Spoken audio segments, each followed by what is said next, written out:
Noong nakaraang December 22, 2024 ay tinalakay natin ang masakit na sinapit ng isang dalaga sa Cebu matapos naghahasain ng 13 kalalakihan noong December 9, 2024. Kinahasa ng 13 lalaki ang 15 anyos na babae sa Cebu. 3 araw na wala ang biktima hanggang sa namatay siya pag-uwi sa kanilang bahay. Sa hindi pa nakakapanood ng nasabing video, ay ilalagay ko po sa ibaba ang link para maunawaan nyo ang pangyayari. Ganun pa man noong December 9, 2024 ay nagpaalam ang dalaga sa ina nito na pupunta sa isang kasiyahan dahil araw ng kapistahan ng Oslob. Bagamat hindi pinayagan ng ina ay umalis pa rin ang dalaga kasama ang nobyo nito. Lingid sa kanilang kaalaman ang naghihintay ditong panganib. Muli po nating talakayin ang latest update sa kaso ni Annalyn Acaso. Nakuha na nga ba ng pamilya ang hustisya at nahuli na kaya ang may sala? Bago ko po ipagpatuloy ang ating kwento, sa mga bago po sa channel ko at nais sa mga ganitong klase ng kwento ng krimen na nangyayari sa loob at labas ng ating bansa ay maaari pong pakipindot ang ating subscribe button at notification bell para ma-notify kayo pag may mga bago tayong upload na videos. Hindi lang po isa o dalawa, kundi 13 umano ang nanghalay sa 15 anyos na babae nitong December 9 sa Grand Fiesta sa Oslob, Cebu.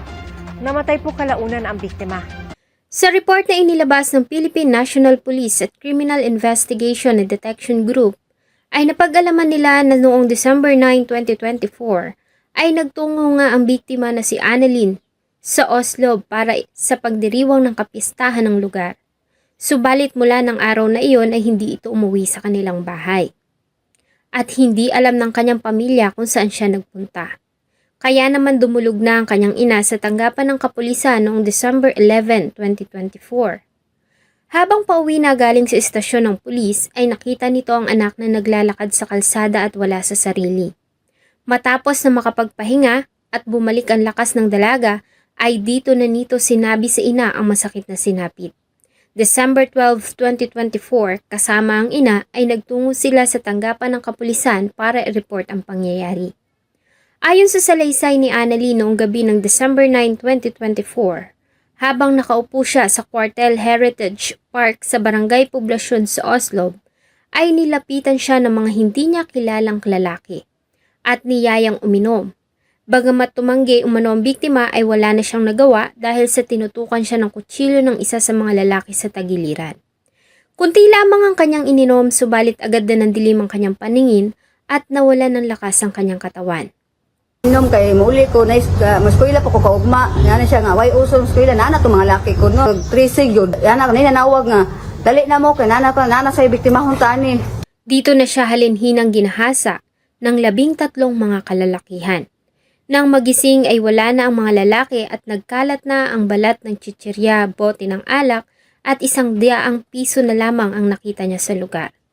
Matapos ang pangyayari ay hindi na nakabawi pa ang katawan ng dalaga at binawian nito ng buhay.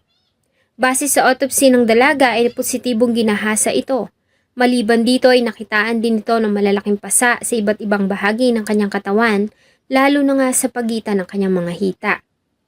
Ang nasabing pangyayari ay nag-viral sa social media at pahayagan. Naging laman ito ng mga usap-usapan, hindi lamang sa Cebu, kundi sa iba't ibang sulok ng ating bansa. Sa nasabing pangyayari ay marami pa nga ang tumuligsa sa mga kapulisan ng Cebu dahil sa pagkakaroon ng misinformation. Maaalala na matapos na mai-report ang pangyayari ayon sa ina ng biktima, ay binigyan lamang sila ng referral para sa medico-legal. Bagay na tama naman dahil kailangan nila iyon para makapagsimula ng investigasyon. Isa pang pangyayari ay ang sanhi ng pagkamatay ng biktima. Sa blotter report kasi na natanggap ng pamilya, nakalagay na namatay ang dalaga dahil sa nagpakamatay ito, bagay na dumagdag sa hapdi na nararamdaman ng pamilya. Subalit mabilis namang ipinaliwanag ng pamunuan ng kapulisan na nagkaroon lamang ng misinformation. Dahil dito ay talaga namang tinutukan nila ang kaso para mabilis na makamit ang hustisya at para na rin linisin ang kanilang imahe sa publiko. Sa ginawang investigasyon ng Philippine National Police at Crime Investigation Department Group o PNP-CIDG ay nagawa nilang makakalap ng mga CCTV footages na may kinalaman sa pangyayari. Nagawa din nilang makapanayam ang ilan sa mga saksi at natuntun din nila ang lugar kung saan naganap ang panggagahasa sa biktima.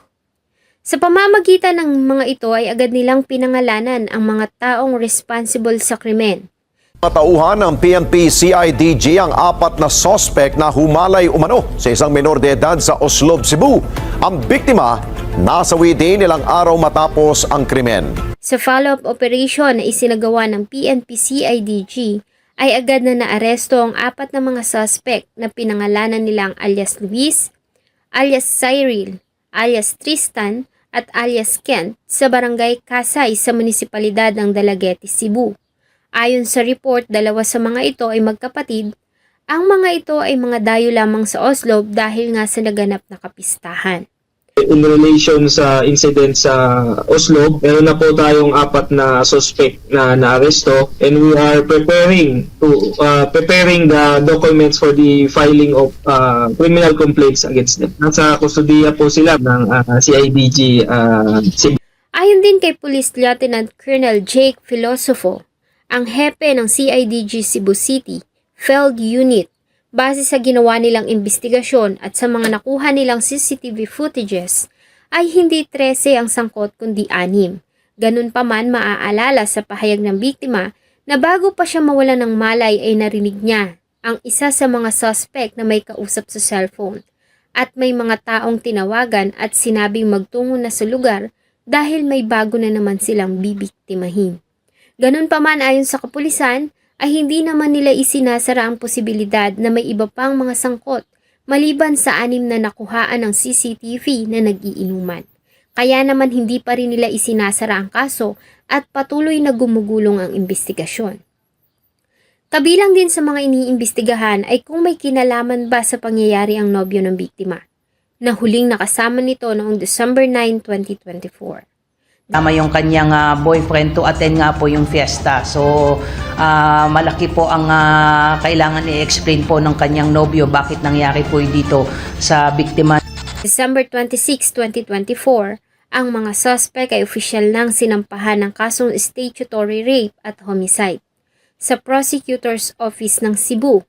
Ang 4 na suspect ay kasalukuyang nakapiit sa CIDG Field Unit 7. Samantalang pinaghahanap pa ang iba na nanatiling malaya.